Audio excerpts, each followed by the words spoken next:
Hello, wherever you follow us from, wherever you watch me from.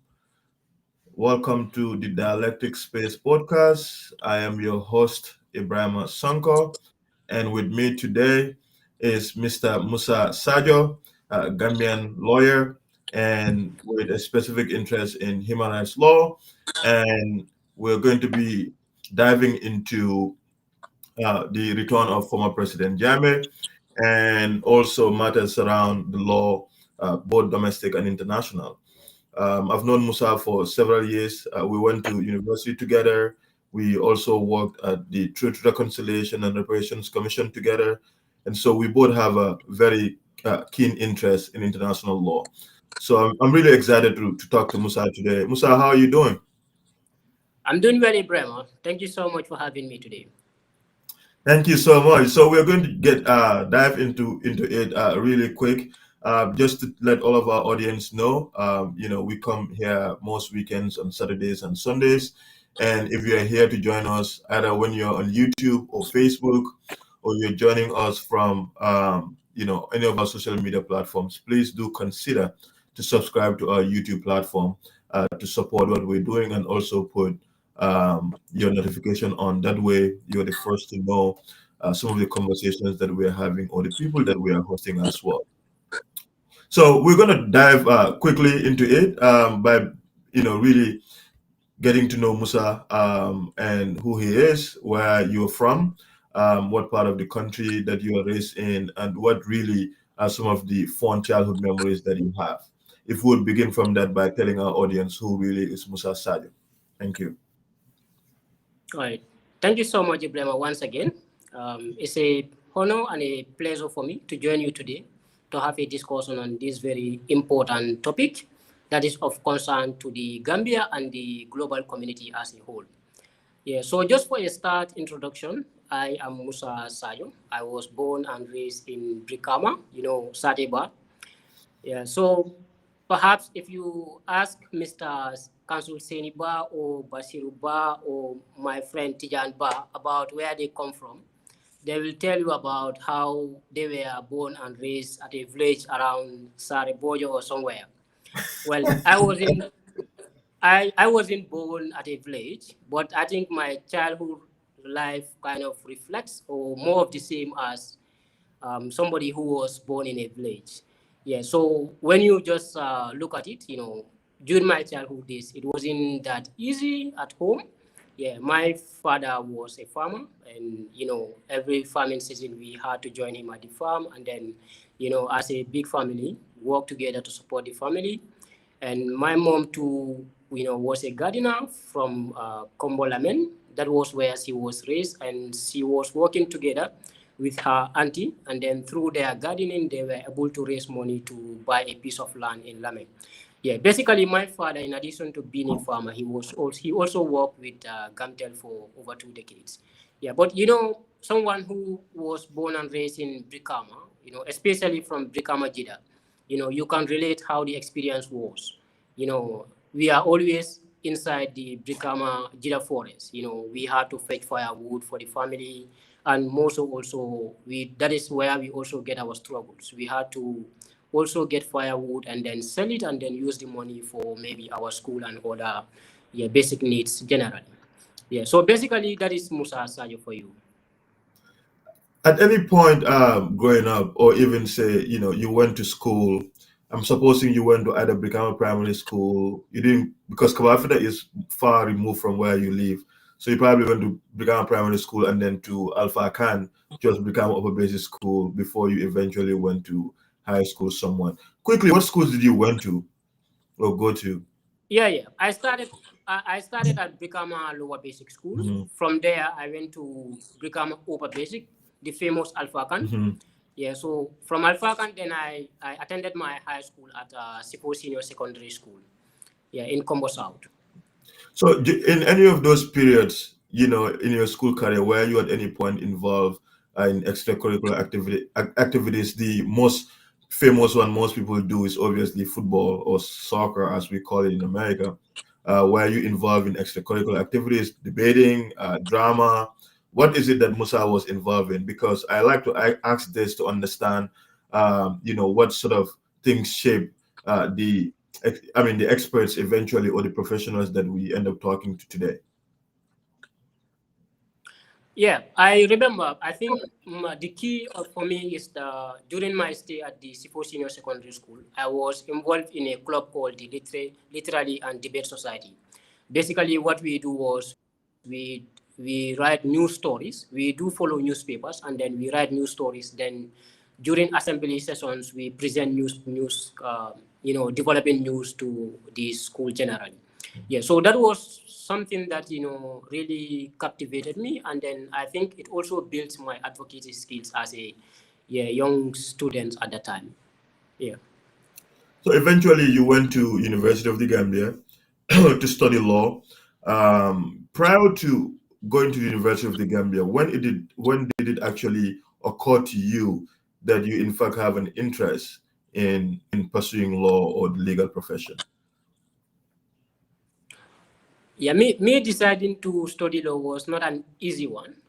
Yeah, I think there is one experience when I was at Sifo Senior that really changed. I mean, it was a huge turning point for my career. When we were about 1 or 2 months ahead of the grade 12 exam, that was when I lost my mom. Oh, I'm And, sorry. the experience, I think everything for me started at, I was faced with the exam, I had to pass the exam, and then the incident happened. So now it's about what next after the exam. So I think, I think the event didn't basically affect me in terms of my academic performance, but in terms of making the decision, what next, that was where the decision was. Yeah, because I think I processed it a lot, and my dad particularly wanted me to be a teacher after high school. He wanted me to perhaps either study mathematics or something because I was good at maths when I was high school. So he suggested personally that I should apply for maths at university. Yeah, but I thought about it and then think, I'm in a situation where I feel like I need to contribute to the humanity, and more particularly, justice became something so particular for me. And I think the best way for me to get to that direction is to consider studying law at the university. And that is how I get to study law, apply for law at the University of the Gambia. Yeah. And you indeed went to University of the Gambia. We were there at some point at the same time, and we also had the chance to work together as student executives of the Law Students Association, which you were also part of as well. What was that experience like? Your 4 years, or maybe less than or more than 4 years at the University of the Gambia, and being involved in student advocacy and legal representation in terms of student debating competitions or moot court competitions. What was that experience like for you? I believe my experience at the University of the Gambia was the best academic experience, one of the best academic experience for me, because it is where everything starts with regards to the law, the journey. Yeah, so just as you said, I was part of the Law Students Association, LSA, the executive of 2017-2018 batch. And, I was there as a treasurer, the money man. It wasn't, it wasn't a position I particularly aspire for. But then Mhm. there was different teams that were contesting for various seats within the LSA executive, and I was approached by in particular, perhaps I can mention the name here, Fatou Jallo, you remember? Mhm. Yeah, Yes. so she was part of the presidential candidate. So she approached me and suggested for me to contest for her vice president. But I wasn't interested in the VP position. And then I suggest to her, why not? Let me go for treasurer. But I believe before I suggest that, I think somebody approached me from the previous executive. And the person said, you are somebody people can trust. So why not consider Vine? So I think the Mhm. following day, then I also made up my mind. And I informed Fadi Jallo that, yeah, I can join you to be the treasurer candidate for the position. Unfortunately, I was elected. Yeah, and it wasn't easy being part of the LSA, representing the student body. It came with its own challenges, but at the end of the day, it was a teamwork, and I believe we did our fair part of it. And at the end of the day, we represented the students well. Yeah. So in addition to the LSA, also in my final year at the University of the Gambia, this is, I will say, my best experience. Mm-hmm. There was this preliminary moot for the students that will represent the University of the Gambia at the International Criminal Court (ICC) moot court competition that is held in the Hague, the Netherlands. So the position, the registration was done, and then the University of the Gambia at the law faculty had to do a preliminary to select 4 students that are to represent the UTG. So for me, I never took part in mooting or neither debates. It was my first time. So when I saw it, you remember my colleagues, Nasiruddin and Ibrahim Jaju. Yeah, mostly we did everything together when we were there. So both the 3 of us applied, and I remember we spent only 1 day to prepare for the memorial for that competition. What happened? We were late to even decide to apply in the first place. So we only had 1 day to apply. So the night, the 3 of us, because I was part of the LSA, so it wasn't a problem. We had to secure the LSA office at the law faculty. That was where we spent the whole night that day. Yeah, so we work on our memorials, and then we submitted before the deadline. And then I think the following day also, the moot preliminary was conducted. And, lucky for me, I was selected. I think it was competitive, but then at the end of the day also, I think I did my best, but I was also fortunate to be selected to be part of the team. Yeah. So that was it. And then we spent like eight months from October to June, October 2017 to June 2018. That was when the competition proper took place in the Netherlands. So we processed our visas in Senegal, and then my team members, of course, I would love to mention their name because they are part of the team. It's Nasiruddin, sorry. The team members were David Abraham. We have Manjiki Sane and Esa Achebwe and myself. So we were the 3 oralists, and Esa was the researcher for the team. And of course, our team was coached by 2 external persons, one from Manchester, Emil, and the other from The Hague, that is Saskia Walters. Yeah, so they train us from the written submissions to the oral round at the ICC. Yeah, so we went there. It wasn't easy. Like I think it's 5 nights. Yeah, but the whole competition took like 8 days, just 1 week. Yeah, so we were able to do well in the oral round of the competition. And then after the oral round, there was teams that made it had to contest in argue in the quarterfinal rounds of the competition. But unfortunately for us, we couldn't progress to the finals. Yeah, so neither the semifinals. That was where we stopped. Yeah, but at the end of the day, in terms of the performance, I think we were one of the best universities that submitted from Africa. Basically, 5 universities participated from Africa that year, and a total of 72 universities worldwide contested for that competition. Yeah, so there's one point also to mention in that experience is the fact that our team was funded by the International Bar Association. The University of the Gambia also supports. They contributed. Yeah. That's really interesting. Moot courts, I think, are always important for law students. In case for those of you watching that don't really understand is, when you're training to be a lawyer in law school, arguing in court through moot court is pretty popular. And in a sense, what you're doing is you're preparing yourself for a real life court experience.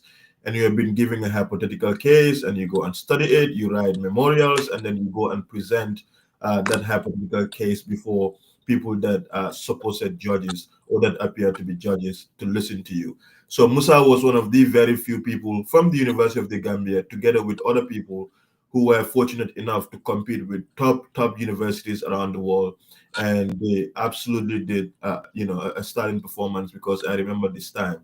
And sometimes the results don't always display this, but the fact that we have representation through our students from the university speaks to what kind of people that we're having at the Gambian Law School. Now, I do really want to ask you too. I know from the University of the Gambia, you also had opportunity to work for the TRRC at some point, and at some point again, I was there at the same time as you. What was that experience like? How did you end up being at the TRRC, and what was your role at the Truth, Reconciliation, and Reparations Commission of the Gambia? Yeah, I worked with the TRRC, and I think I remember I submitted my application. There was this vacancy as a, I think they needed 3 or 4 people to work as interns.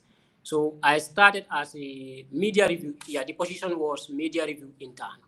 Yeah, so these were basically people that were needed to support the commission in terms of um, field and open source, both online and open source research, going to various media houses to get information about the various human right violations that were documented by newspapers. Yeah, so basically that was the role, and then I submitted my application, and fortunately I was considered by the commission. I think it was the 3 of us, myself, Rohi Fofana, and Fatumata Kamara, Lady AC. Yeah, Mm-hmm. so we were recruited as interns, and then we worked for 4 months. And I remember it was in 2020, 2020 January, that we were given full employment contract. As we, that includes working as a statement taker and also as a media reviewer. Yeah. And after that, I think the TRRC experience, professional wise, is really one of the experience that I really get to say it really molded me into somebody that I am today, and then it shapes my legal career in terms of what I really want in life. Yeah, because you'll remember my interest in international criminal law was developed since my participation in international moot. But Mm-hmm. then now that was just a theory. So now how that gets into practice is through my experience at the TRRC, where I get to experience human rights violations that occurred, and me participating in that, in the documentation of that, the investigation, made me get in touch with the real world and how international law can be put in practice. Yeah, so that is something for me. And I think beside that also, the work of the Truth Commission was one of the most important as far as this country is concerned. We came from somewhere, and then there is a need to, address some of the deficits that happen, and to make sure that we do it the best way by, establishing something, a mechanism that will be able to tell us what really happened. So that is why they call it an investigative body, not necessarily a court, but an Mm-hmm. investigative body that is tasked with the mandate of investigating, unearthing the things that happened in the past. Yeah, but TRRC, all in all, I think is the best experience for me, professional wise. And to add on to that also, I think after TRRC, I get to work with the Republic of Seychelles Truth, Reconciliation, and National Unity Commission. And all that was all thanks to the fact that I already got the experience with the TRRC. This is an island country in Africa, and then they also underwent through a 40-year-long dictatorship under former President Albert Rene. And after that, then the regime of presidency of President is it Ram Kalawan, the former president of Seychelles, decided to establish a Truth and National Unity Commission. So it was through linking that I get in contact with their chairperson, who is an Australian and also a former judge of the United Nations International Criminal Tribunal for Yugoslavia. So she saw my account on LinkedIn, and we started talking, and she informed me that at the moment their commission was having only 7 staff, and they are lacking in terms of support. So I volunteered to work with them as a legal researcher. So she attached me to their international investigator. That is is Dimitri from Sri Lanka, who was also assigning me with cases that I was working on with them. But all this was thanks to the fact that I got the experience with the TRRC. Congratulations for that. I mean, I know you've always really been interested in international human rights law and international criminal law, and it's always fulfilling to be involved in initiatives like that. I don't think people really understand the extent to which some of these experiences that you have locally could be so significant in other opportunities to explore elsewhere, especially with countries that have experienced similar things that Gambia went through. Now, I just want to also seek your brain on or your views on the some of the criticisms leveled against the TRRC, for example, that some individuals who worked at the TRRC were, in fact, for example, political, or TRRC was a witch hunt exercise, or that the outcome of TRRC was basically just a facade created to, satisfy diplomatic purposes, as sort of a symbolic exercise, just for the sake of it. Uh, and a lot of politicians, they dwell in this area of criticisms against the TRRC. You are within the TRRC. I was within the TRRC. Uh, do you think these accusations against the commission holds any water at all? Yeah, I think with all due respect and honesty to the right of the people to their opinion, I think that criticism is not fair. It's not fair to the TRRC. It's not fair to the people that work with the TRRC. It is not fair to the victims whose violations were investigated by the TRRC. It is also not fair to the Gambia as a country that took all that step to find out what really happened. And more so also, holistically, it is not fair to the entire West Africa, because when you look at the work that is done by the TRRC, it's not only for the Gambia. And that is why normally when I'm talking with people, I tell them the situation of the TRRC or Jammeh is beyond the Gambia. The reports mentioned that over 50 West African migrants were part of the victims of the former regime. So this is a fact which you and I can deny, but these are, to quote from the former chairperson of the South African Truth Commission, the late Desmond Tutu. He said, bygones do not just become bygones. We don't have the power to nullify them, to say bygones be gone and they go. They don't go. They always return, almost always, to haunt us. And this is the thing, the problem, current situation of the Gambia. We get to the stage where the commission is still in denial. But we are critics. We can say there are so many. I will agree with the fact that, the TRRC was not entirely perfect.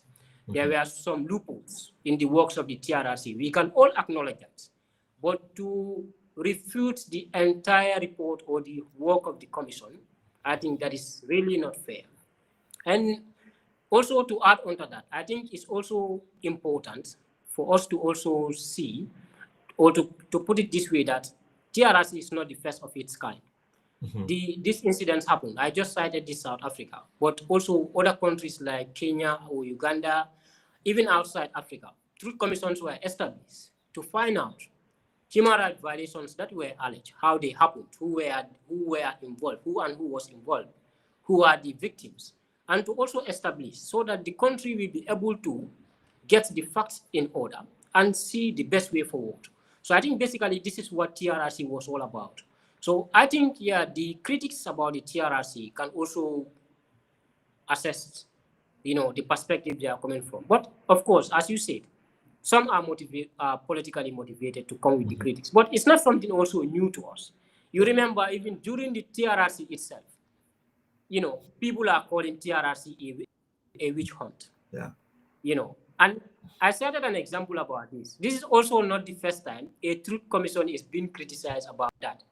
In South Africa, the party that called the South African Commission as a circus. So this is an adjective maybe some people may not understand, but it's an adjective that also resonates with people calling the TRRC as a witch hunt. Like it is established to witch hunt the former president and his party. So for me, I entirely disagree with that critic. Yeah. Now, the TRC eventually completed their work, I think, in 2021, and then presented the outcome of their findings to the government of the Gambia, which later published its white paper and adopted largely, I think, perhaps one could fairly say that government adopted at least more than 90% of the TRC recommendations, besides a few. Which were the few that the government of the Gambia refused to accept from the TRC findings, if you know those? And also, what does that really mean in terms of the credibility? If, for example, people are saying TRC is not credible and the government overwhelmingly accept the outcome of the TRC report, except for three, I think, in a sense, that could in fact mean that the TRC did in fact its job for which it is established to do. Is that a fair assessment? Yeah, so I think all in all, there is a rate of over 95% success for the TRRC. And this is a statement that is also made by the current Attorney General and Minister of Justice in a statement after the release, immediately after the release of the government white paper on the recommendations of the TRRC, which I entirely agree. Yeah, because when you look at it, there was 265 recommendations by the TRRC. And out of that 265, only 3 was not accepted by the government. So the 3 are, just to quickly run on them. One is the ban on the director of the National Intelligence Agency, that is Usman So, former NIA director Usman So. So the TRRC recommend for him to be banned from holding any public office, and then the government did not accept that. But I will come to the reason why the government did not. And also the second one is the amnesty that the TRRC granted to Sana Sabali. This amnesty also was not accepted by the government. The government also proffered a reason to that effect. And the third one is the so-called, I will call it the so-called missionary judges. There were judges that came from Nigeria and other sister countries that were a part of the judicial system of the Gambia. So there is still that allegation that these judges were dancing to the tune of the former president. So that is why they are called mercenary judges. So there is a recommendation under the TRRC report for these judges also to be banned from holding any judicial or public office in the Gambia.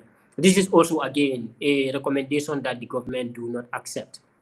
So now, to start with that of the reasoning of the government in regarding Usman Sonko, it is more of like policy, public policy consideration, because the government argued that he was accused of tampering with evidences at the NIA headquarters. That, if you remember, that event happened exactly in May 2017. Now, the TRRC was established to investigate human rights violations which occurred from July 1994 to January 2017.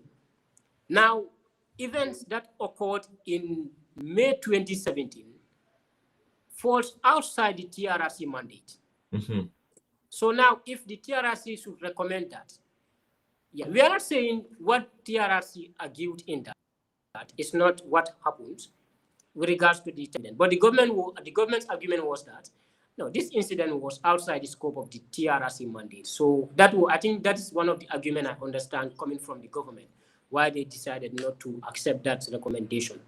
Yeah. So the second one, the TRRC recommendation for amnesty for Sana Sabali also.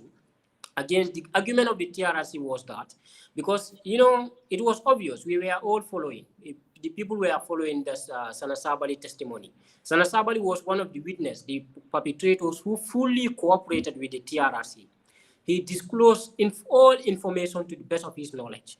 And then he also showed remorse to the victims, his victims. He even apologized to them, joined with them in some public, community activities. So all this happened. So, it was because of this reason the TRRC decided that this one deserves amnesty.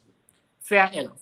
So the government said, no, he cannot be granted amnesty because he is one of the past individuals who bears the greatest responsibilities for the human rights violations which occurred on the Jammeh regime, which I also think is a fair argument on the side of the government. So that is on the second part. So the third recommendation of the TRRC, which was not accepted, is that of the so-called mercenary judges, as I said. So the government's position is that, in the first place, characterizing those judges as mercenary, the TRRC report is so use that word, mercenary. So the Yes. government's argument is that characterizing them as mercenary judges in the first place is not fair to those judges because, the argument proceeds to say because they were not given the opportunity to narrate their side of the story. So, which was in the interest, in line with natural justice. So basically, these were the three recommendations of the TRRC that were not accepted by the government and the arguments that were advanced by the government for refusing them. Yeah. Now, with everything else people say or accuse TRRC of, for example, like we know also that a lot of important people appeared before the TRRC, including Sana Sabali and Edward Singate, who were close associates of Jammeh and were also part of the AFPRC then, and alleged of committing some very heinous crimes in the Gambia. Now, what we unable to do, for example, was, secure the involvement or the participation of the main man himself, former President Jammeh, to the TRRC to come and speak to the tons of issues that have been, alleged against him. What do you say to people who said that Jammeh was not accorded his right to fair hearing, for example, even though this is not a court, but his right to participate in this process, bearing in mind that he is not in Gambia, he is in exile, but he could have been afforded that opportunity to participate in the process as well. Musa, let me close this door. I'm getting a lot of interference outside. Okay, so.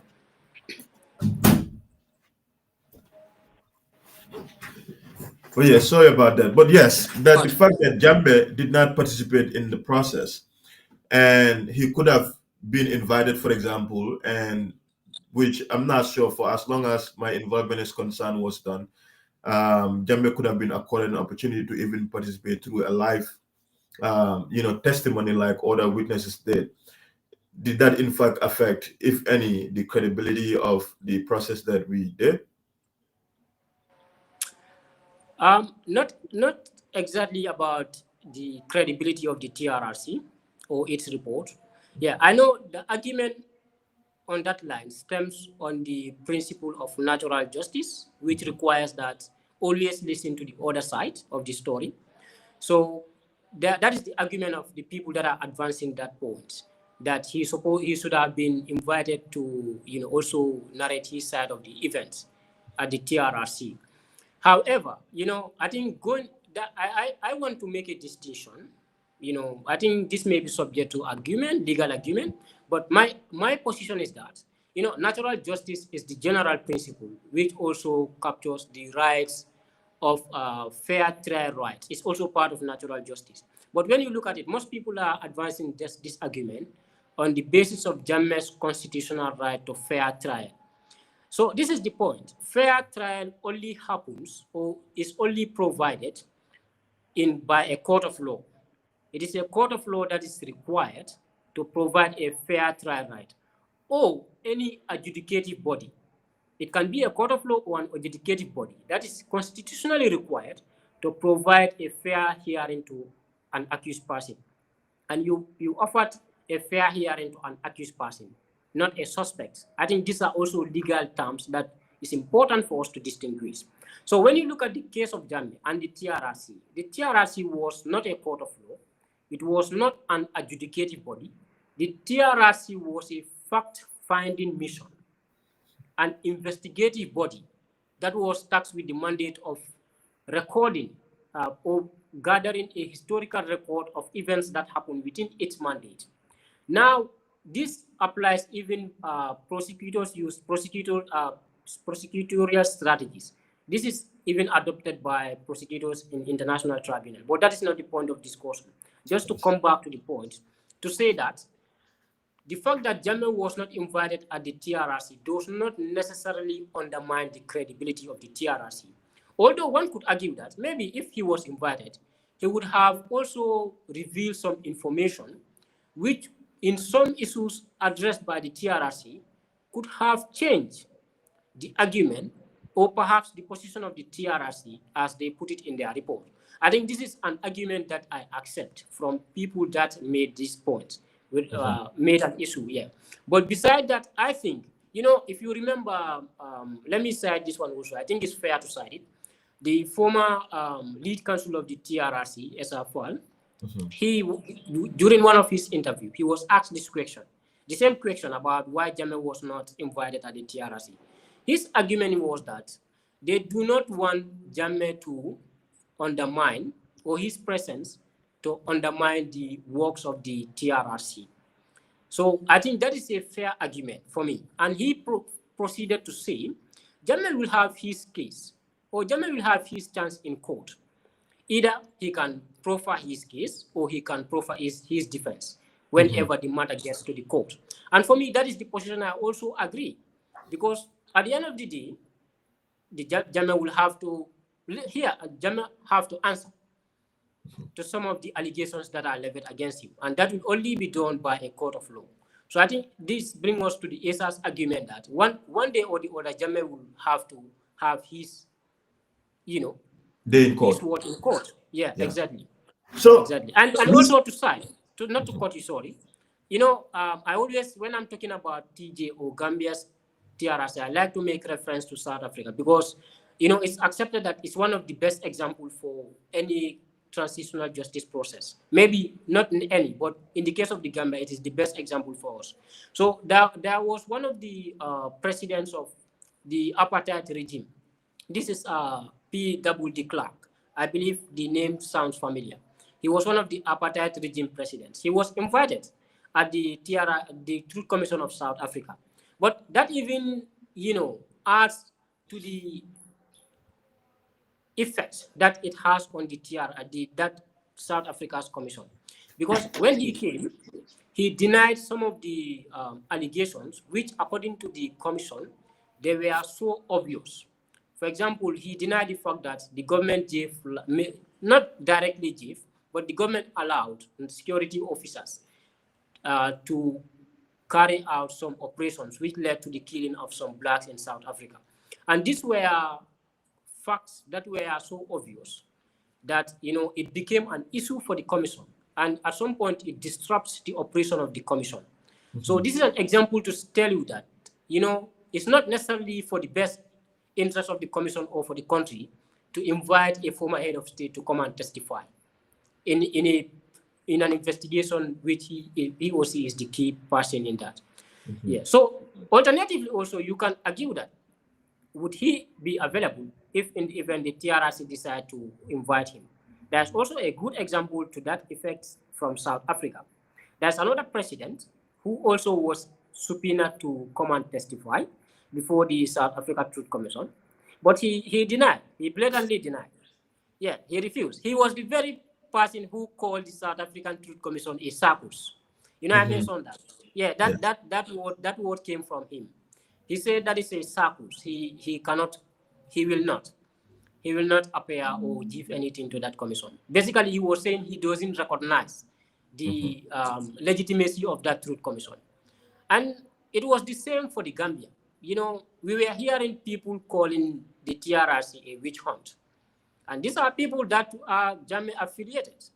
So it is also a question of, would Jammeh consider coming to the TRRC or not? Although that shouldn't be a ground for not inviting him. But at the end of the day, it comes down to the effects or the implication that will add to the truth-seeking process of the TRRC itself. Yeah. So the subject of investigations for the TRRC is, the anecdotes or systematic issues that led to the circumstances that permitted or allowed the human rights violations to occur, and those involved or those that bear the greatest responsibility of such violations. And at the center of that is former President Jammeh, who has been president in the Gambia from 1994 to 2016. Now, recently we've seen audios from him, unprecedented, I must add, that he is coming home. That this month of November, which we have, I think, 8 more days until we are in next month, that is the last month of the year, December, that he wants to come home to the Gambia with very petulant and braggadocious sort of, comments that we're going to see who actually owns the country. Now, bearing in mind the outcome of the TRRC recommendations and just how our transitional justice process has been slow. Just to name a few, security sector reforms, Jammeh loyalists and associates are still alleged to be within the security sector, for example, people who are not loyal to the country, but they are loyal to their political godfather. Two, the reconciliation process, accountability and reconciliation process, which is a key or an integral part of our transitional justice process, has been extremely slow.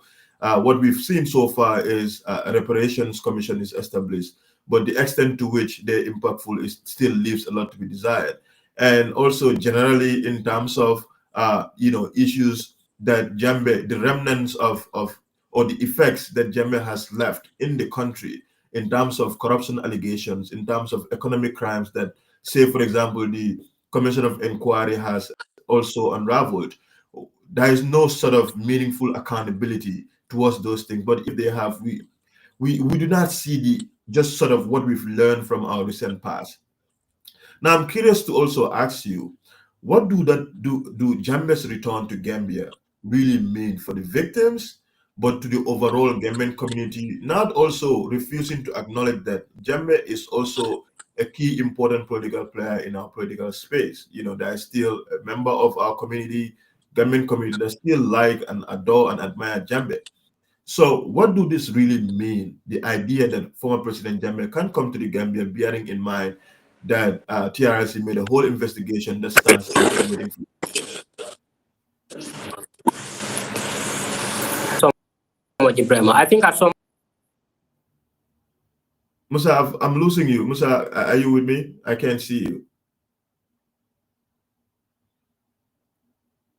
Musa, don't allow Secretarians to make fun of us in Brikama, please, because they don't have good internet or they don't understand computer services at that end. But we're from Brikama, so please do not give them chance to talk bad about us today.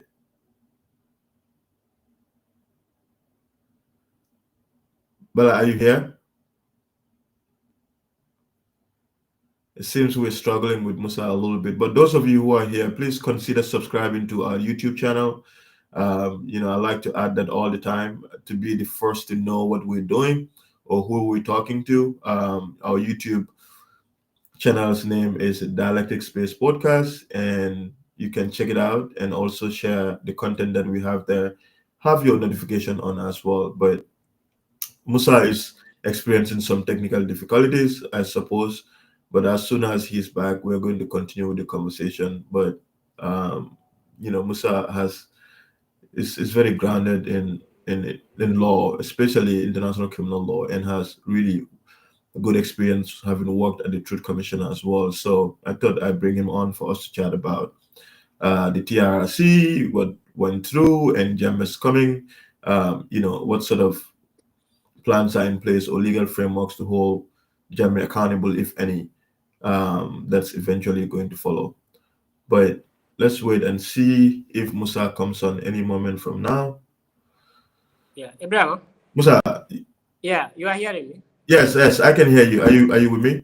I cannot Oh, see I'm you, okay. but I I can think hear you. that was a breakdown on communication. I couldn't. I can Right. I can hear you, but I cannot see you. Oh, that's too bad. Yes, it's all dark. I don't know what happened to your camera. um, the camera is still on. Maybe turn it off and turn it back on. Okay, hold on. Is it back? Are you seeing me? No, it's still very dark. It's still very dark. Maybe just perhaps leave and come back on real quick. Okay, let me try that. All right. Okay. Okay. We apologize for that, everybody. These things happen, so.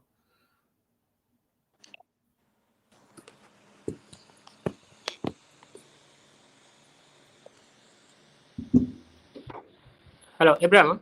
Yes, Musa. Yeah, are you seeing me? No. I'm gonna Oh, send you out. Just click back on the link again, okay? Maybe it'll work this time. okay. Okay. Yeah, thank you all for being here, for sticking around on a Saturday evening or Saturday morning from where I am. I know you all could be watching your Premier League games or La Liga or something, but he's still here listening or following this important conversation. So I really appreciate it. Thank you all very much. Musa is going to try to log back on and we'll try to continue to do the rest of the conversation. So bear with me.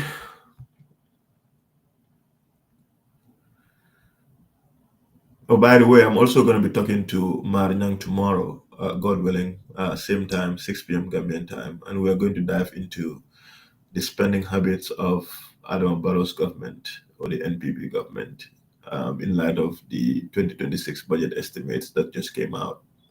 So please do join us tomorrow as well. And do not forget to subscribe to our YouTube channel. Check us out, please.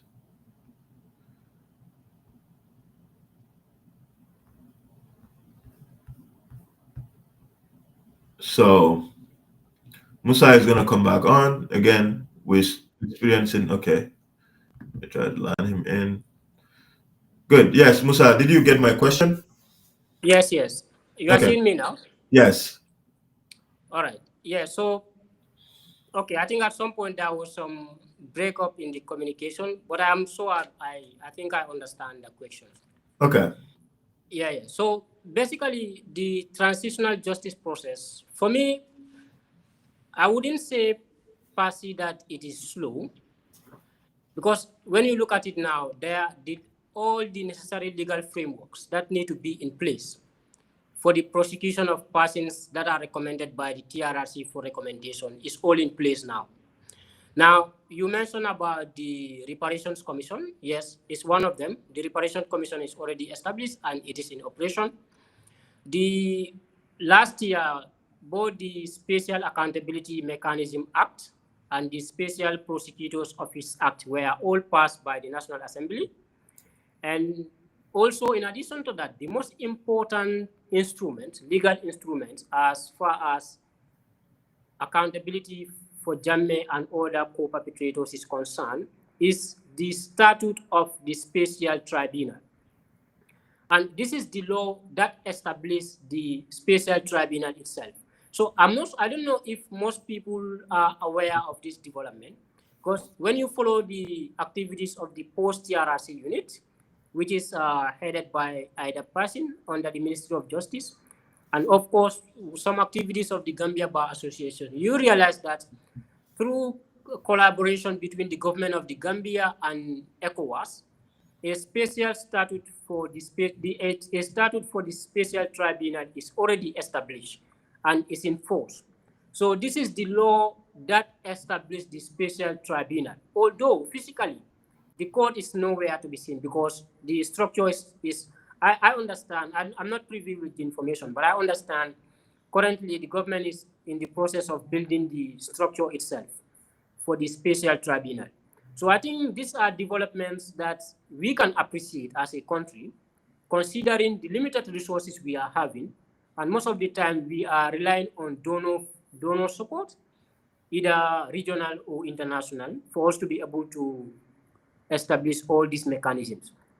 So at this stage, one can just say that the special tribunal is in existence, and that bringing Jammeh to justice, I think, for me, is just a matter of time. Yes.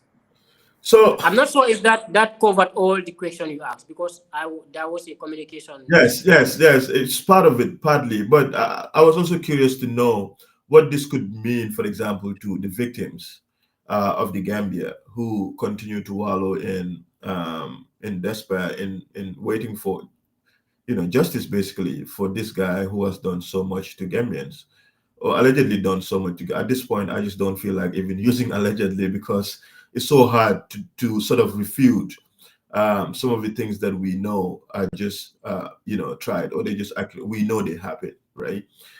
So what does this really mean to the victims, one, but also in terms of Jammeh associates or Jammeh loyalists who are going to ensure that they stand out to support the arrival of Jammeh, especially whether he's going to come through the airport or elsewhere.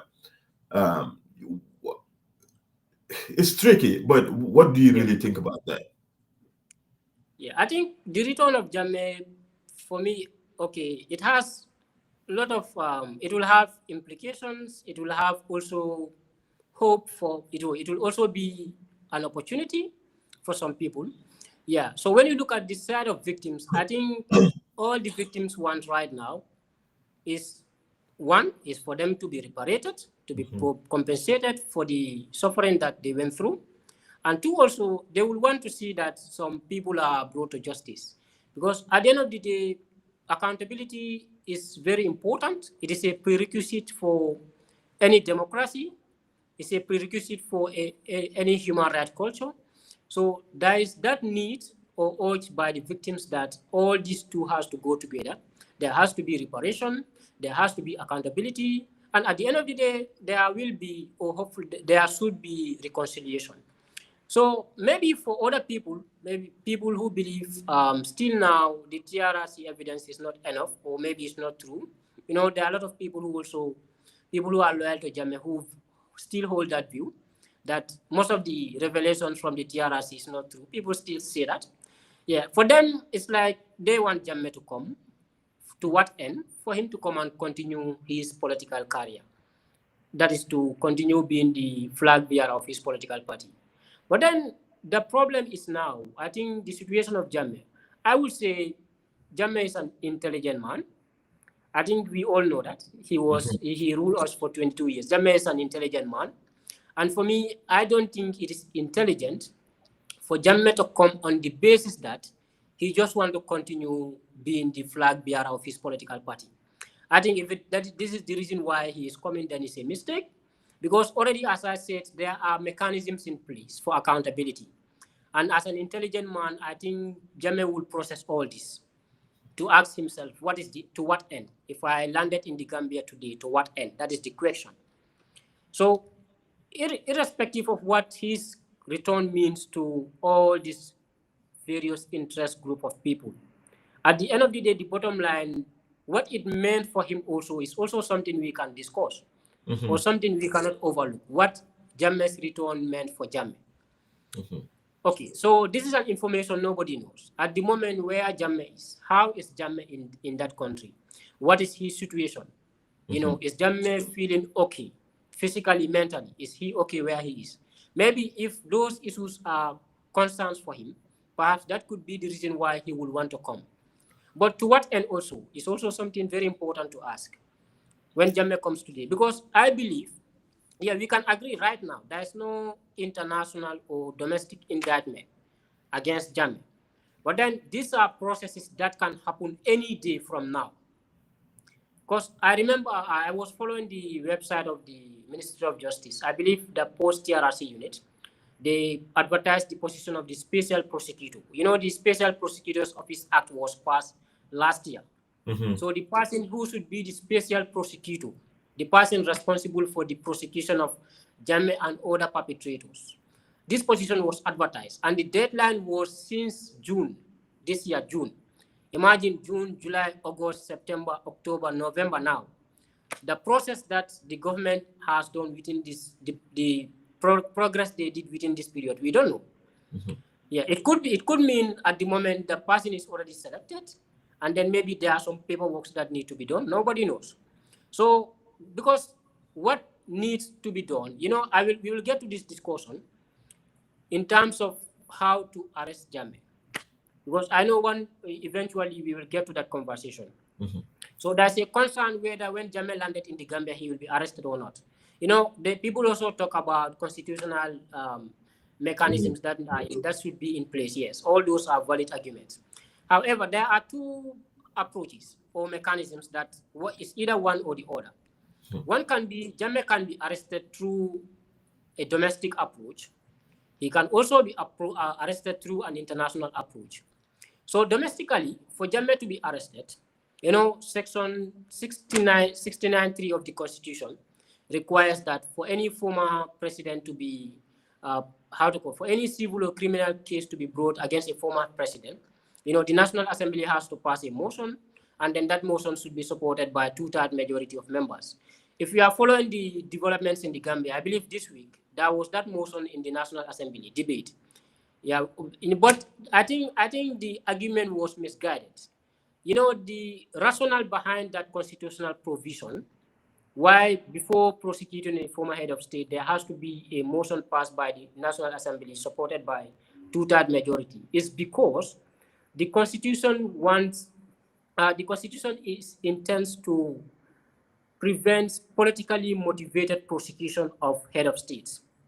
That is the rationale, I believe, why that provision is inserted. Not necessarily to shield or prevent former president from prosecution. That is not the intention. I believe that is not the intention of the drafters of the Constitution, to shield former president from prosecution. Rather, it is intended to prevent politically motivated prosecution of head of state. Now, the debate, when it gets to the National Assembly, the argument I read on newspapers was that the National Assembly member who moved the motion argued that Jammeh's presence or return to the Gambia is a threat to national security. Now, the key word that is backing the motion is that Jammeh return to the Gambia is a threat to national security. That is why I said it's misguided, in the sense that section 969(3) of the Constitution should be triggered on the basis that there are allegations against Jammeh and that Jammeh is supposed to be prosecuted. And the only way to prosecute him domestically is for National Assembly to go through that procedure. So if you are arguing on the basis of national security, although Jammeh's return will be a threat to national security, no doubt. But I am saying moving that motion, section 69(3) provision of the Constitution on the basis of national security is misguided. It's supposed to be moving the motion and asking the support of members of the National Assembly on the basis that there are already allegations against them. And then there's a need for a door to be opened for him to be prosecuted whenever he landed in the Gambia. So this is the domestic approach I'm talking about. Now, there's an international approach also. You know, the special prosecutor is established by the office of the special prosecutor is established by the Special Prosecutors Office Act. And also there is the statute of the special tribunal, which is of international character. I think this is something that Gambians should not forget. This is something Gambians should not forget. That special tribunal is of international character, though it will be seated in the Gambia. The seat of the court will be in the Gambia. However, if you read, I believe it's up to Article 2 or 3 of that statute. It says there's a possibility for the court to sit outside the Gambia. That is also a possibility. So now, whether the court will sit in the Gambia or outside the Gambia, that is not even relevant for this point. The point is the special prosecutor who is mandated to select cases that should be prosecuted by the special tribunal does not necessarily need to go through that section 69(3) of the Constitution procedure requiring the National Assembly to pass a motion. No. All that the special prosecutor is mandated to do is to select which cases, whether that of the case of the Jammeh or that of other perpetrators, which of the cases should be prosecuted by the special tribunal, or there's an alternative. He or she can decide to select cases to be prosecuted by the Special Criminal Division of the High Court. Now, this is a domestic court. That is in existence. But even that, the special prosecutor doesn't need the permission of the National Assembly to be able to an indictment or charge against the former president. So this is also a part that we can, I think maybe some people might not, be considering, but this is actually my position on this issue. Yeah. Musa, I think that's such an important distinction and explanation that you've made that I think a lot of us do not really understand. That in fact, these two bills have been passed in Parliament, for example, in 2024, as mechanisms to prepare that would trigger various forms of legal mechanisms or accountability when Jammeh eventually lands foot in the Gambia. And, like some of these things, sometimes they're there. People don't know, people are not aware, people don't have access to these things. But it's important that the government is taking these steps. But I do think that that important part is been missing. People don't really understand. So thank you very much for that. But I also want to talk to you about the fact that, like it's been since 2000 and what? The TRRC finished its work in 2021, right? Some of the people that have been indicted, for example, or being adversely mentioned in the TRRC report continue to walk around the streets of the Gambia. Now, we've also seen, for example, some of the people who have been adversely mentioned have been tried using the principle of universality in places like Switzerland, for example, Usman Sonko, and also I think here in the United States as well, very recently, right? But the Gambia government hasn't taken very serious steps in terms of beginning that process for people to be even, I mean, remotely look at them as being serious about accountability. And only for this to happen, for Jammeh to make this statement. And now we want to have this very serious and urgent conversation that questions their preparedness in terms of taking this seriously. In fact, we could also look a little bit further behind to see when the current government of the Gambia went into a partnership with former President Jammeh's party, right? And so I think when people question the seriousness of this government in terms of accountability, I think they'll raise plausible arguments as to whether they really mean it, right? If, for example, Jammeh's coming now presents a potential for the president to go to bed with him, such that it pushes his political intentions or chances for 2026, what are the chances that he's not going to take it? But I'm interested to really hear your view in respect to that, why the TJ process is so slow in terms of accountability when other countries are using the principle of universality to invoke and hold these folks accountable. But that's not the case when it comes to some people who are both in the Gambia, but also Jammeh, who is in Equatorial Guinea. Yeah, so I think that is an important point, and I can remember the issue has been raised somewhere, and I think what the problem about the government is that the only time we hear a speech from the head of state is when Jammeh declares he's returning, which I think is not a good practice and it doesn't tell well for the victims. Yeah, so I think there should be that honesty in our approach, and also the political will also has to be so sincere to the country. Yeah, so I think that is also very important. Yeah, so just as I said, like not entirely that the government is slow, because all these processes, mechanisms that are established, all goes to say that something is happening. But then it's also true to argue that the system is slow. I think one aspect is the issue of communication. Normally, like most developments will happen by the government, but how it gets to the people is a problem.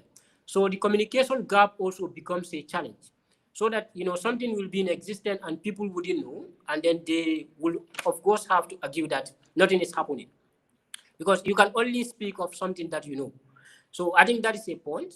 But then again, it comes down to the fact that it's important for the government to take this thing serious, because it's a situation that at the moment I think is a concern for everybody. It should be a concern for everybody. Jammeh's return, will raise so many things. National security, I think for me is number one. And it's not only me. Many people mention that national security will be a concern. And for some people, it will be a joy to see the former president return to the Gambia. Of course, some people advance the argument that he has the right to return. I don't think that is an issue, because, of course, the Constitution also is very clear on that. Section 25(3) says every Gambian has a right to return to the Gambia. Mm-hmm. And if you look at international instruments, both the Universal Declaration of Human Rights, the ICC, International Covenant on Civil and Political Rights, even the Fourth Geneva Convention, all these are international legal instruments that clearly or categorically states that every person has a right to return to their country. And I believe the argument is in the broader context of right to freedom of movement and also the right to nationality, which is something that we are not, nobody disputes. Mm-hmm. There shouldn't even be an issue. It's not in the Yeah, contention. it's apparent that anyone, including Jammeh, can return to the Gambia. But the question is, to what end? If Jammeh returns to the Gambia, to what end? Now, this is where the issue of national security has to be questioned, and other political factors, just like you say, the possibility of the president even colliding with the former president. Well, maybe I shouldn't say this, but I think these are all, when we get to a situation where we have to look at all the eventualities. Mm-hmm. Anything can happen. Yes. or we have to consider all the eventualities. Anything can happen.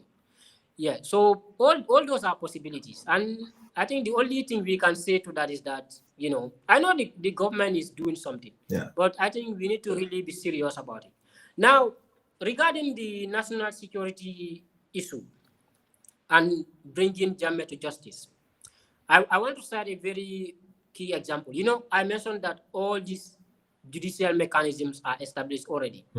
But then we might get to a point, if national security becomes an issue, should Gambia return, I think considering an international approach will be good. For example, the special court for Sierra Leone that was established to try events that happened, including the prosecution of Charles Taylor. When Charles Taylor was surrendered to the court, the following day, the special court wrote a letter to the ICC, International Court of Justice, and the government of the Netherlands, requesting for the seat of this trial of the president, Charles Taylor, to be held in the Netherlands instead of in Sierra Leone. This happens. Some people will confuse it. When you ask, I heard it somewhere. Someone said, I think the person also has an interest in international law, and the person said the Charles Taylor was prosecuted by the ICC. I said, no, that is wrong. Charles Taylor was prosecuted by the Special Court for Sierra Leone that was seated at the ICC premises. So this was through an arrangement. And the reason why that arrangement was made because of solely security reasons. And I even was opportune to read an argument in the letter of the former president of Liberia, is it Ellen Johnson Sirleaf? The letter also made the same argument that it is not safe for the country of Sierra Leone, it is not safe for the whole of West Africa for Charles Taylor to be prosecuted in Sierra Leone or by the special court in Africa on national security ground. So I think if Jammeh's situation get to that point, the government might consider that option.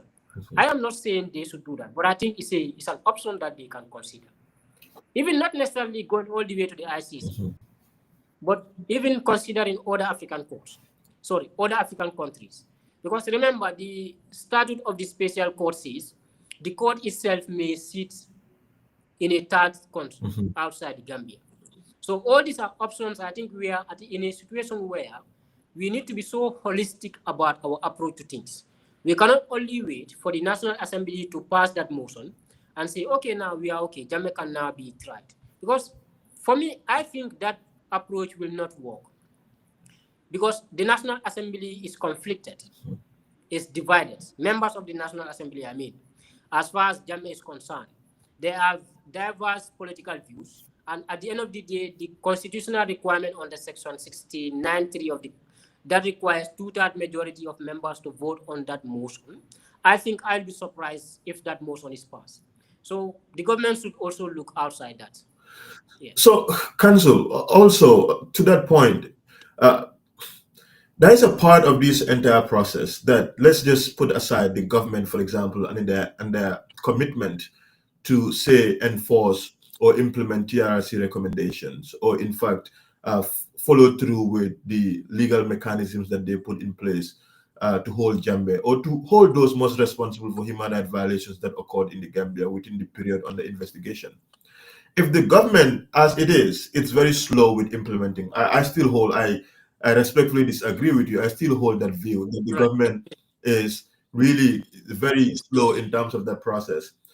And that's the position where the issue of the ICC statute, for example, the International Criminal Court, the Rome statute, in respect to crimes against humanity that were allegedly committed in the Gambia could come into play, for example.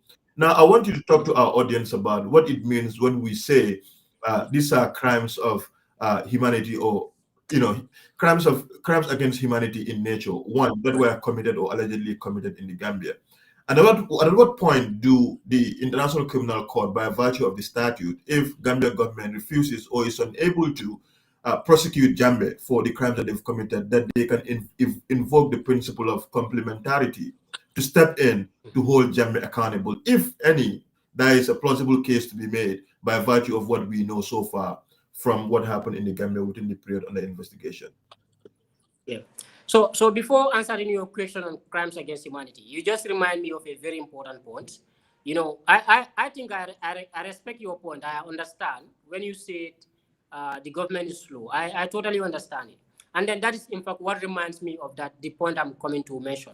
You know, you remember immediately the TRRC report was published, the last day of hearing of the TRRC. This was around May 2021. The the the chief prosecutor of the International Criminal Court, Karim Khan, he tweeted. He said, like acknowledging that the TRRC has indeed established an overwhelming evidence against Jammeh, and now there is a reason or a ground for Jammeh to be prosecuted. He tweeted that. I don't get the exact word, but this is exactly what he meant. This is basically what he meant. So, and before that, there was an interview. I remember there was a time the former ICC prosecutor, our own Bensouda, Fatou Bensouda, she came to the Gambia, and there was a time she gave a speech, and she mentioned about the work. That was when TRRC was on. She said that now that the TRRC process is on, all that ICC can do is fruit. Because remember, ICC works on complementarity, as you mentioned, which means that nationals should be given primacy. That is first priority for taking prosecution. ICC will.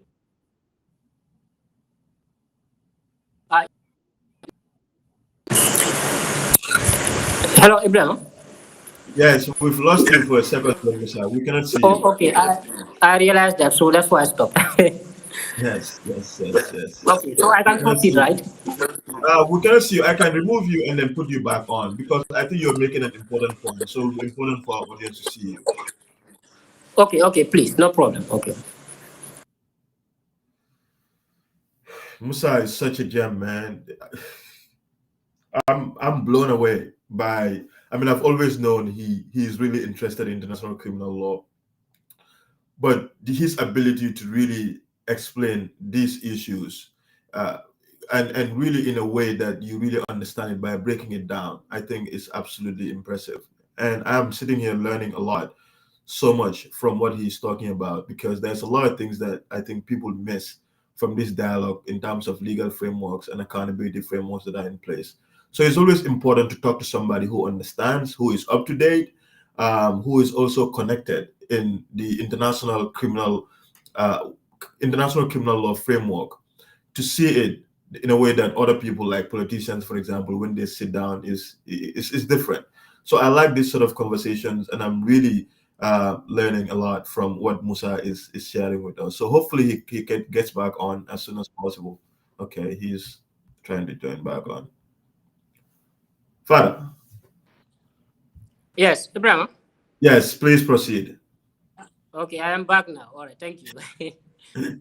Yeah, so I was trying to address the point you remind me. That is the position of the International Criminal Court before the TRRC report was even concluded. So I mentioned about the position of the current ICC prosecutor, and also I was mentioning about that of the former ICC prosecutor, where she mentioned that all that ICC could do at the time of the TRRC is to wait. And then now, after TRRC, it all depends on the steps that the government of the Gambia can take. You know, that now is taking us to the issue of complementarity. Because the principle under Article 17 of the ICC statute is that the ICC can only intervene if the national state, the state concerned, is either unwilling or unable genuinely to prosecute. Now, there are two important words for complementarity, for ICC to intervene. First is that the Gambia government should show that they are willing to prosecute Jammeh. Second is that the Gambia government should also demonstrate that they are able to prosecute Jammeh. Now, in terms of ableness to prosecute, I think the fact that all these mechanisms, legal frameworks are established, can lead us to the fair conclusion that indeed the Gambia is able to prosecute Jammeh. But now it's the question of whether Gambia is willing. I think that is now what will take me back to your argument that the government is slow, and that's a question of political will. Because if it is also find out that the government is unwilling genuinely to prosecute former President Jammeh. Now, let us remember, earlier I said this case is beyond the Gambia. There are international observers. They are sitting in their office observing what is happening in the Gambia, both at the regional and international level. Now, in the case of the ICC, if this is also established that the Gambia is not willing to prosecute, and now the country is in a situation where it is facing national security concerns and orders, this may trigger something at the office of the International Criminal Court's chief prosecutor. All these are possibilities. So that is why I think it's important, just as you said, for the government to be serious about, of course, I admit they are really doing well. That is my position. But I just want to emphasize that we need to add to the seriousness of this case. Yes. So now, coming to now the issue of crimes against humanity. Of course, even at the TRRC report concluded that, based on the findings of the TRRC, it is concluded that the crimes which occurred in the Gambia indeed met the requirement of crime against humanity. And if you read the statute of the statute for the special court, that set the jurisdiction of the special tribunal. The statute says the special tribunal of the Gambia has jurisdiction to investigate and prosecute crimes against humanity, torture, serious crimes within the laws of the Gambia, which is basically either the Criminal Code or the Criminal Offences Act. But I suppose it should be the Criminal Code, because the crimes that occurred during Jammeh's regime were done during the existence of the Criminal Code. So the principle of retroactive will have to be there. So I think that Criminal Code will be important. But this is just to say that crime against humanity is also a crime that can be prosecuted by the special tribunal. Torture, currently we also have a convention on torture. The Gambia already domesticated. The Gambia domesticated the 1948 Torture Convention, and now it's part of the laws of the Gambia. And also the other offenses under the Criminal Code. And the last offense under the statute of the Special Court is offenses against the administration of justice. Now, these are offenses that will occur during the operation of the court itself. For example, when a person is found to be perhaps contempt of the court, so for example, is part of offenses against the administration of justice, and also some trying to undermine evidence or tampering with evidence, that will happen. Hopefully that will happen. People will try to do that when the court starts operating. So all these are also offenses that can be prosecuted by the court. But I believe there is a provision which states the last offense, that is offenses against the administration of justice, will only be prosecuted. The special prosecutor will have to refer those ones to the domestic court within the Gambia. Yeah. So now, crimes against humanity. This is a law. It doesn't even start with the ICC. When you make reference to the proceedings of the International Criminal Tribunal for former Yugoslavia, the International Criminal Tribunal for Rwanda. All these ad hoc tribunals, they all prosecuted crimes of this nature. Maybe they may not call it that term, but these were offenses that were prosecuted earlier, before ICC even came into existence.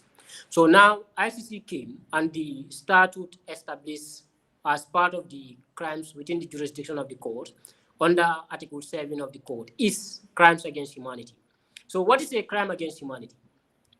A crime against humanity involves the commission of multiple offenses or multiple acts which are committed in the context of a widespread or systematic attack against a civilian population with knowledge of the attack. Now, when you look at this Article 7 of the IC, interestingly, when I read the statute of the special court, Article 7 of the ICC provision on crimes against humanity is quoted verbatim in the statute of the Special Court for the Gambia. I think people should read that verbatim. Yeah, and I think that is a good practice. I think it's not like it's like copyright or something. No, this is a good practice. It's deliberate. If It's they, intentional. yeah, if they want to amend or change something, they will be missing some elements of the crime. So they quote it verbatim, and it is there in the statute that is created for the Special Tribunal for the Gambia. So now let's go back to the elements of that crime. Crime against humanity. It says it involves the commission of multiple acts or certain acts. And those acts, if you start to count them, it involves murder, torture, unlawful detention, rape, and other sexual offenses. It also involves, there are other crimes. I can't say over of head. Yeah, but all this, when you look at it, all these underlying acts of crimes against humanity are acts that are also established in the TRRC report. The TRRC report already established that these crimes occurred in the Gambia. So now that part will not be in contention. The fact that those underlying offenses are committed. Now the offense goes to say crime against humanity has to be committed in the context of a widespread or systematic attack directed against a civilian population with knowledge of the attack. Now, we need to ask, what is an attack? You know, basically an attack generally means, or even in the context of the statute, a course of conduct involving the multiple commission of acts of violence. Now, an attack may not necessarily be restricted to the use of armed force.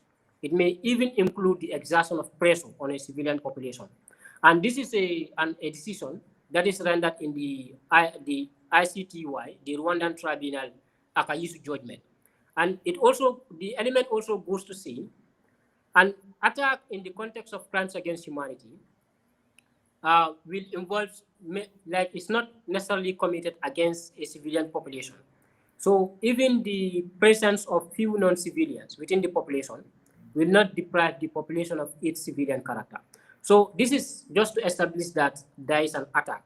But this is not for me to, you know, just for the benefit of our audience. Yes. But this will go procedural. Like when the matter goes to court, the prosecutor will have to establish all this. But for the purpose of understanding whether crimes against humanity is committed. Now, after establishing attack, there's a question of whether the crimes that were committed during Jammeh's regime were committed in a widespread or systematic attack. Now, the threshold is disjunctive. You don't have to prove both that it was committed widespread and that it was systematic. If you prove only widespread, that will be enough. So now let's look at widespread. Widespread is defined as the scale of the attack and the number of victims. But normally when the court is making a deliberation in this, they normally emphasize on the number of victims part. So the interesting thing, this is even a loophole in international law. There is not necessarily a threshold, the required number of victims that need to be established for you to say there is a widespread attack. For example, I will give you, the courts go by two approaches. It is up to the discretion of the courts to decide which one. There is what is called an absolute approach to the victim threshold. And there's also what is called a relative approach to the victim threshold. Now, if you read the case of the Tadic decision, this is the ICTY, the International Tribunal for Yugoslavia. In the Tadic decision, the judges adopted the absolute approach to the victim threshold, and they conclude that an attack against 60 victims, just 60 people died during that particular attack, and they said that is a widespread attack. Now, there's also the famous Ruto case. You know, the current president of Kenya, William Ruto. At one point, his case went to the ICC. And then the judges were also making a deliberation on this, trying to establish whether there was a widespread attack with respect to the is it the 2007 post-election violence in Kenya? Yes. Exactly.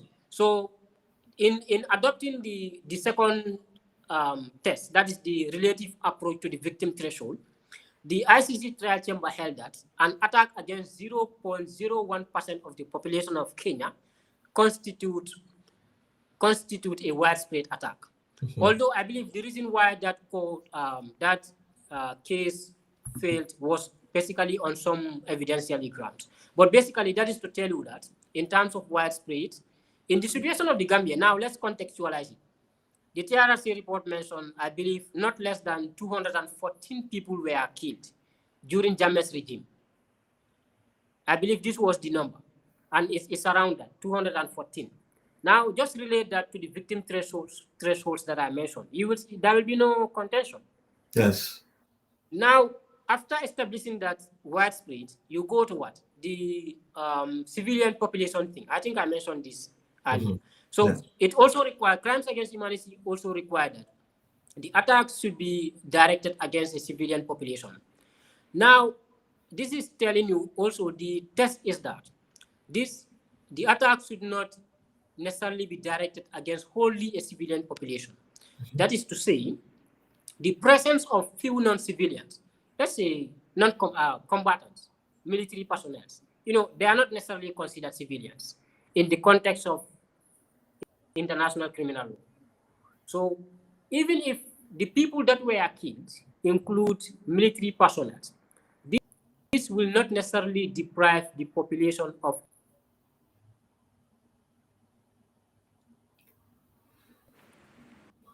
Bala. Bala. Ibrahim. Yes, cancel. We can hear Yes, you, I but think it's. Are you seeing me? the camera. Yes, the camera is gone again. Okay. Let me off it and come back. Yes, please. And thank you all for sticking around again. Please, if you're here, we really appreciate it. Thank you for all of your support. Please consider subscribing to our YouTube channel, the Dialectic Space Podcast. That way you can really support what we're doing here. In case you're just joining us too, my guest is Musa Sarjo. Musa has a keen interest in international criminal law, and today we're chatting in respect to the return of Jammeh and the legal frameworks that the government has in place already to sort of present accountability mechanisms, but not only within the Gambian context, but in the larger international human rights or international criminal law context of what could potentially happen if Babili Mansa eventually comes to Gambia as he wants to before end of the month of November. So Musa was really breaking things down for us in very non-legal terms, in legal terms, but in very non-legal terms for our people who don't really understand the intricacies of the law and how it works, especially international human rights law and international criminal law. So, okay, he's back on. Let me see quickly. But welcome back. All right, thank you. Yes. So you were breaking the last element down before I move you to the last part of the question before I let you go because Right. I know it's getting late back home. Late. Yes. So I was mentioning about the attack against civilian population part. So also there is a case law to that effect. You can cite the Bemba Gombo case, the Central African Republic situation, and also the Akayisu judgment also is a precedent, which says that even some military personnel were killed, this does not necessarily deprive the population of its civilian character. So this is to tell you that all these elements that we are talking about, crimes against humanity, are already established in the TRRC report. Yeah. So now the final part is the intent part, the knowledge. Crime against humanity as defined in the ICC statute, which is also reflected in the statute of the special court, do not require a prosecution to establish intent, rather knowledge.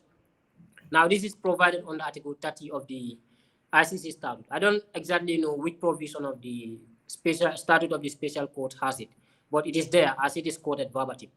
So knowledge requires that. For you to establish knowledge, you just have to establish that the accused or the person who is brought before the court is aware that a circumstance will occur or a consequence will happen in the ordinary course of events. Now, the law is saying, and even including case law, they are telling us, you don't need to necessarily establish that. The accused is aware all the characteristics or all the details of the plan.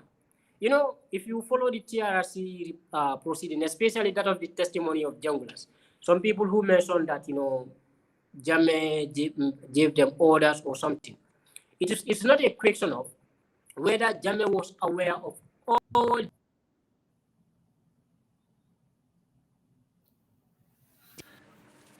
Seems we're struggling with Musa again. Musa, Uh, are you having non-stop phone calls? Is that the reason why that's happening? I'm not exactly sure because I'm not receiving any phone call right now. Okay. Well, I'll So, remove you one more okay, are time you and seeing then me you right can. now? No, I cannot see you, but I'll just take you out and then you can come back on. Then we can just Okay, wrap okay, it up. please. Mhm. Again, sorry all. Sorry for these technical difficulties. It comes with it. But I really appreciate all of you being here. Thank you for sticking around, and also for your engagements, for your comments, and seems like all of you are enjoying the conversation as I am as well. So thank you. Please, while you're here, also consider subscribing to our YouTube channel, and that way you're supporting what we're doing. Kansul Ndur, I see you. Thank you so much, Mohammed Ndur. Thanks for being here. Yusuf Fadera, Lamin Jete, thank you so much. Bi, thank you so much. Hadija Jawara, thank you, man. I see you, my sister. You've been around, so thank you. Mohammed Sedi, Allah Baraka, thank you guys so very much. And Mohammed Mane, thank you. I see all of you, and you're all supporting. So thank you. Oh, Musa is back. So yes, Musa, go ahead. All right, thank you. I think the disruption become too much. My apologies. It's So, okay. yeah, just to conclude on the crime against humanity part, I was establishing the knowledge requirement. That is also very important. So the law is saying you don't need to establish as a prosecutor that the accused person is aware of all the characteristics or the details of the plan or the policy.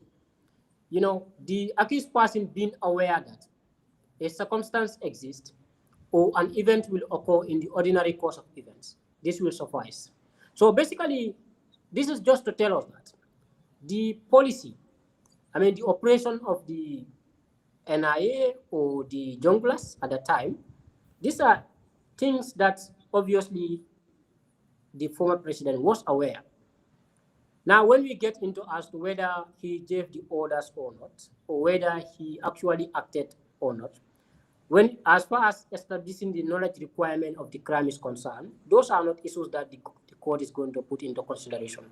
So, all in all, to conclude, as far as for me, my understanding is concerned, and in light of the laws that I cited, I believe crimes against humanity are part of the offenses that are committed in the past regime. And I forgot to mention this. You remember in 2021, I wrote a research paper. It is called the Jammeh Alleged Atrocities, Prospect of Prosecution by the ICC. So for further reference, maybe I can provide the research. People who are interested can further read that for them to be able to get some more understanding about the areas that we are discussing on crime against humanity. Well, Musa, thank you so much. I really appreciate your time. I really enjoy talking to you, and the knowledge that you tried to share with us today has been absolutely important for me, and I hope for our audience as well. And just on a final note, I was just going to ask you, at this point, knowing what you know and some of the things that you've so brilliantly highlighted, what is your advice to the Gambian government and the various stakeholders who are important in this aspect of Jammeh's accountability measures, bearing in mind he said he's coming home to the Gambia?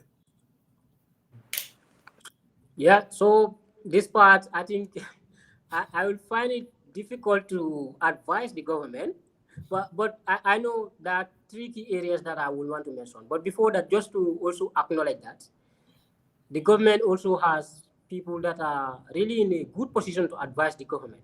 It is one thing to advise the government. It's also another thing for the government to act on that advice. Because I believe even the post-TRRC unit are doing a great job in terms of rendering advice to the government and even at the Ministry of Justice, legal advices. I think all those are best bodies or personnel that could. But then one thing that is obvious now, that is taking me to my advice. One thing I think the government need to expedite the process in establishing the special tribunal for the Gambia, and also in terms of confirming the selection of the special prosecutor. I think all those are things that need to be expedited for us to be able to know what next for the as far as Jammeh's case is concerned, judicially. So after that, also I think I mentioned this earlier. It's about the government also considering other options. I mentioned about if there is a national security ground, the government could consider other international approaches. For example, what the Sierra Leoneans did in the case of Charles Taylor. Yes. I think this is also something very important. If we get to the issue where we think like national security is something that we need to work on. Yeah. So the last one, I think the advice would be to I would say the government, but more particularly to the members of the National Assembly. I think they hold an overwhelming power as far as this whole situation is concerned, and they are the people entrusted to represent the interests of the Gambia generally. So I think they also need to reflect on that in making decisions about the case of the Gambia.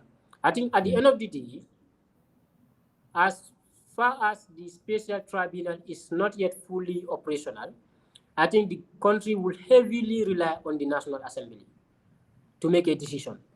And it will be important, their decision will really be important as to what next for the Gambia, what next for the case of former President Jammeh.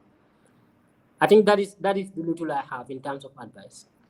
Well, you see, you ended that very well, Musa, by saying what's next, because now I want you to finish with that by asking you what is next for Musa. You have such, like a great knowledge and a keen interest, really, in international criminal law, and there is all of these processes that are going to eventually come into Gambia. Where is Musa right now in terms of your legal, professional career in the context of international law, international criminal law? And do you envision yourself to be involved in the process, either with the hybrid court that they are going to eventually set up, or through the MOJ, or what is next for Musa? Okay, I think this is it's personal, but it's also the most difficult question I'm going to address in this whole discussion. Yeah, I think for various reasons, at the moment, my options are not limited in the sense that I'm weighing my options to see what is best for me, but also it depends on which options also present themselves to me. Yeah, just to say that right now I'm at the verge of concluding my pupillage, that is the legal practice, to be enrolled, inshallah. So after that, my hope, you mentioned one part, I think that is also particular to me. I hope to be involved or to work, if possible, with the whole process of the special tribunal. Yeah, I think I would want to contribute there, just like I contribute at the TRRC. Yeah, I believe also my knowledge and experience in international criminal law will also add to the work of that process. So in addition to that, also I am also considering other works outside the Gambia. I will just mention this. I'm not sure I mentioned it elsewhere. After my participation in the International Criminal Court moot competition, I was fortunate to build this strong relationship with the organizers. The former organizer, the head was Iona Moraru, and the current one is it Maria Gomez. They are in the net. They are the go-to center for international legal studies. So in the past year, interestingly, when I was at the law school, including that was in 2023, and last year, that is 2024, I was invited to serve as a judge of the ICC moot court competition. So I went to the point of even getting a visa to travel, but at the last minute, I had to cancel my flight. This happened twice, unfortunately. Wow. I couldn't travel. I'm sorry So about that. it's one of the things that I want to experience. I served as an ICC or moot participant. I also served as an ICC judge. coach for the Gambia 2019 moot team. So the last phase, I also want to experience serving as a judge for the moot. So I'm hoping maybe next year, this coming edition, which will be held in 2026 around June, I hope maybe I'll be able to, this time around, participate to travel, inshallah. So that is also something I'm considering, though that is a temporal plan. Yeah. But beside that also, you know, most people will think I have done my master's at this stage. And the truth is I have not done my master's yet. So master's is also an option I'm considering. I'm trying to apply for scholarship. But the truth is, I think there are particular areas that I normally concentrate when I'm applying. But of course, master's will be something also I really want to do. Yeah, but I think there's a lot, and also I think God has so much in store for all of us. Yeah. So inshallah, I hope eventually I will fall in the right track. Yeah. Well, Musa, one thing I can tell you for sure is I think anywhere you'll go, they'll be lucky to have you because I've been lucky to know you. I've been lucky to be around you. I've been lucky to listen to you and to witness your growth. You would be an absolutely phenomenal legal scholar wherever you go. And the international community would get to find you eventually because you are a star. And I say this with absolute humility. You are one of the most humble people that I know, and everybody that is close know this as well. And you don't need any masters or any sort of internet. I hope you get it because the financial incentive and the experience that comes with it is great. But I think Seni was right when he said you need to speak with Musa Seni Ba. When I was trying to find out who would be the person to really have a conversation with, he didn't waste any time. He said you need to get Musa because what you're able to do, how you're able to carry yourself based on also the influence of your life experiences where you come from to be where you are is nothing sort of impressive. So I really wish you all of the best. I really appreciate your time coming on to have a chat with me. You've been a brother for a while, and it's always really nice and humbling for me when I have conversations like this because it tells me the possibility of when you invest in people like me, people like you from very underprivileged backgrounds, and then give them an opportunity to excel in areas that they are extremely passionate about. So really, I appreciate your time. Thank you so very much. Thank you so much, Ibrahim. Just as I said in the opening, for me, I'm really honored, and it's an opportunity. It's a privilege, a pleasure, but more importantly, it's a honor for me being invited, and that is why at this moment I want to also appreciate.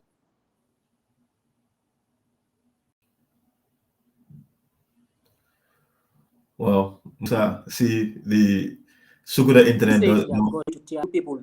I wouldn't. Well, now we can hear you. Yeah, Yes, we are you see you. hearing me? Yes, yes, Yeah, yeah. yes. So I won't say that in public, but deep down, only God knows how I appreciate the both of you. I know you have been there for me at the TRRC, both of you, you and Seniba, and even at the university also.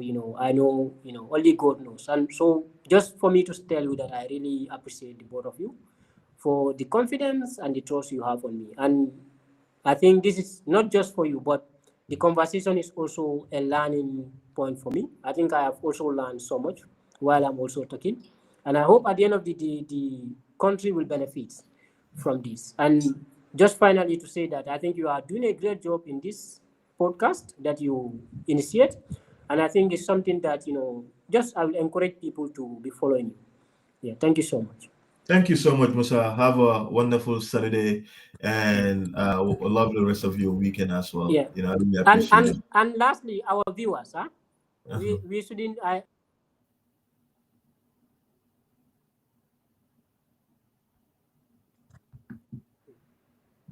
Musa, we see you. Yes, you were saying something about our VS. We lost you for a minute. Yeah, yes. I was saying lastly, it's important I also mention the fact that there are viewers that are also taking their time to follow us.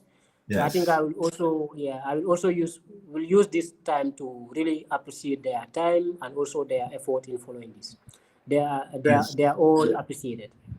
Yes, absolutely. Thank you all. Thank you all of our audience who were here the entire time amidst our technical difficulties. You all stick around and you left comments in the comment section.